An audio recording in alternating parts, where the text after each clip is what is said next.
Again, blasting the FBI's handling of the Hillary Clinton email investigation while appearing to reference a story from Real Clear Investigations reporting that federal investigators directly examined just over 3,000 of the 694,000 Clinton emails for classified information. The president tweeting, quote, "Big story out that the FBI ignored tens of thousands of crooked Hillary emails, many of which are really bad. Also gave false election info. I feel sure that we will soon be getting to the bottom of all this corruption. At some point, I may have to get involved."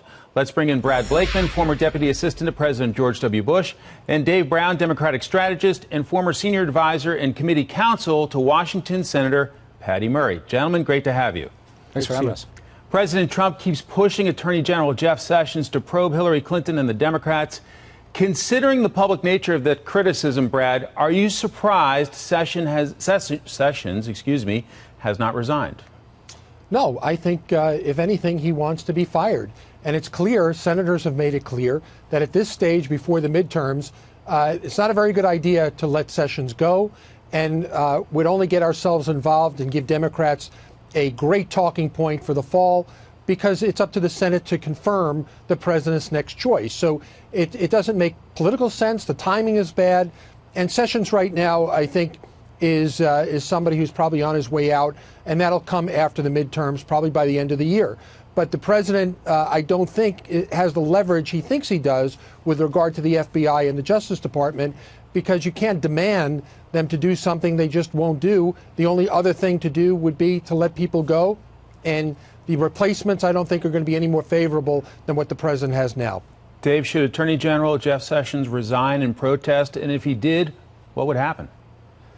Look, ultimately that's going to be a question for the Attorney General. I don't think he should resign in protest, because I actually think that he is doing what he's supposed to do as Attorney General, which is to maintain an independence of the Department of Justice from the White House, and rebuking and rejecting the president's attempts at political interference, not only with the business of the DOJ, but also with the FBI. And ultimately, let's be clear, I mean, all of this, why we're talking about this, is because the president wants to distract from the Mueller investigation. He feels the long arm of justice is inching closer to him. Two of his closest associates were indicted and then found guilty this week. And in fact, the president, as part of the Michael Cohen plea agreement, is all but in name an unindicted co-conspirator. So, no, I think Jeff Sessions should stay in office and do what he's supposed to do, which is to uphold the rule of law in the United States. Unindicted co-conspirator, Brad, you want to take aim at that? No, he is not. I think that's wishful thinking on the part of Democrats.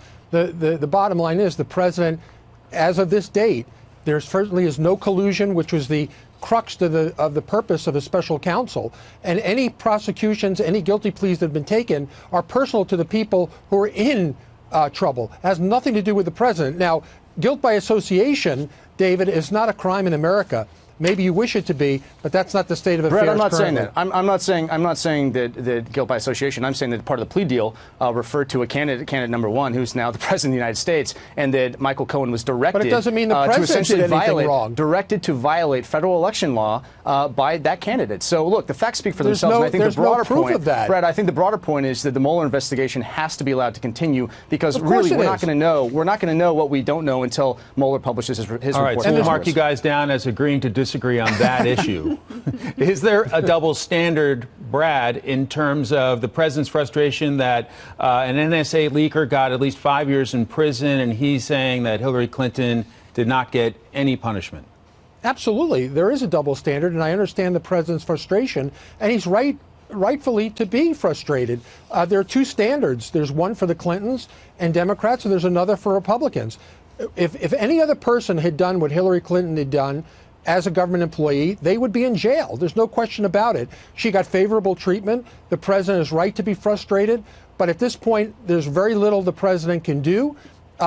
Maybe when he gets another person in as Attorney General, that will change. But I don't think that's going to change under this current Attorney General or this current FBI director. Dave, is it possible that other presidents have been frustrated with their attorneys general over the years, but just didn't come out and say it? Michael, I think that's probably a certainty. But look, there's a really interesting historical analog to all of this, right? And that's the Saturday Night Massacre with President Nixon, when he ordered his attorney general to fire the special prosecutor in that case, Cox. The Attorney General refused. The Deputy Attorney General also refused. And then it fell to, at the time, the Solicitor General, and then, of course, Acting Attorney General Bork to fire Cox. And he carried out that order. And so, look, there is a historical context to all of this. And if anything, I think the Nixon case really illustrates in stark relief the danger of a White House trying to subvert the rule of law and trying to direct the Attorney General to do something that is so overtly political and improperly outside the scope of the president what hasn't is directed him to do anything. Well, not yet, but come on. I mean, Brad, you're sort of talking on both sides of this issue. He's essentially asking that Hillary Clinton be prosecuted, which is essentially a direction that a political enemy, a political opponent, be criminally prosecuted. No, I think that's a double standard, Brad. The president is speaking to the unfairness. He hasn't directed anybody to do anything. A lot of Americans believe Brad, that Hillary Clinton got away with many crimes. Do you think if he thought he could make that order to Jeff Sessions and Jeff Sessions would carry it out, do you think he'd order that? Look, if the president wanted to order it, he'd order it. He has not. All right, gentlemen, we'll let you take this fight to the green room. All right. Dave Brown, Brad Blakeman, thanks so much. Thank you. Joining me now, Seamus Bruner, who is Government Accountability Institute researcher and author of the book Compromised: How Money and Politics Drive FBI Corruption. I started reading this about 10 days ago, and it's stunning. And one of the more surprising revelations is how Comey and Mueller appear to have leveraged their relationship to get rich. I want to talk about one instance. So Mueller is head of the FBI, and the FBI lavishes a $1 billion contract to Lockheed Martin, where James Comey just happens to be the general counsel. How rich did Comey then get? Well, that's right, Greg. He made $6.1 million in the year after that contract was awarded. And that's what, like a $4,000% increase in his compensation? That's exactly right, Greg. We're talking about the revolving door. It's a familiar story. Most Americans have heard of it. It's turning your public service into self-service. So here are the facts with James Comey. In 2005, he was worth just $206,000, modest income, modest net worth. He had a mortgage. Well, he goes to Lockheed Martin in 2005 as general counsel and also senior vice president. And by 2009, he's raked in millions of dollars, $6.1 million in that year alone. And just like you said, it's over 4,000% net worth increase. It's actually 4,250% using the most conservative estimates. Yeah, look, I don't begrudge people who are in government service eventually going into the private sector. They're perfectly allowed to do so. But does it appear to you that then he's, trading on his previous position and relationship to profit financially? And does that strike you as corrupt? Well, right. I love capitalism. Capitalism is great. It's what makes America great. But this is not capitalism. This is crony capitalism. It's helping out your buddies. Robert Mueller and James Comey have known each other a very long time, going back to the late 90s. So, a man like James Comey, he'd never run the general counsel's office of a corporation like Lockheed Martin. Right. And by the way, Lockheed Martin is the number1 contractor in America. So Lockheed is saying to themselves, if we hire James Comey, we might just, get billions of dollars in government contracts because, Comey knows all the players, especially Bob Mueller. I mean, let me play devil's advocate for just a second. Would it even be possible or conceivable for Mueller to say, oh, gee, I didn't know anything about that $1 billion that went to my pal's company? No, Robert Mueller, as FBI director, would absolutely have to sign off on a $1 billion contract award. And also, there are multiple contracts that go to Lockheed Martin while James Comey is the general counsel from Robert Mueller's FBI. And Robert Mueller announces them and celebrates the fact that Lockheed Martin won the award.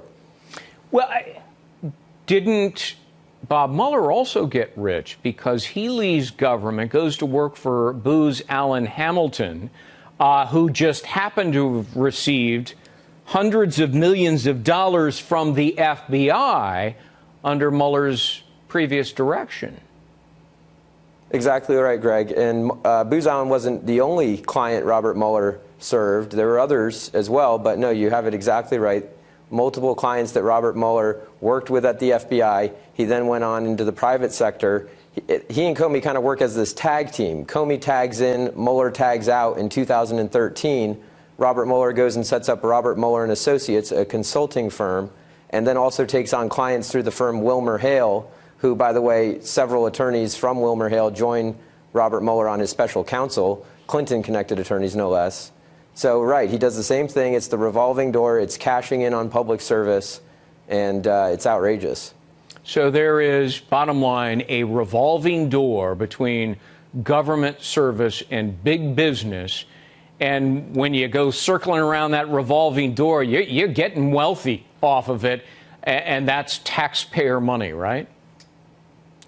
That's right. And one thing I want to make clear is the revolving door, most people have come to accept it. It happens in the Defense Department, it happens in the Department of Energy. Honestly, we'd like experts from the government working at the contractors, contracting with the government. But this is the Department of Justice and the FBI. This is the top law enforcement agency in the country. These people throw men and women in jail. Martha Stewart, for example, is someone that Comey and Mueller tag teamed to throw in jail. So when justice becomes compromised by conflicts of interest and money, we have a serious problem. Seamus Bruner, the book is Compromised. Really amazing work. Thank you for being with us to share the stories.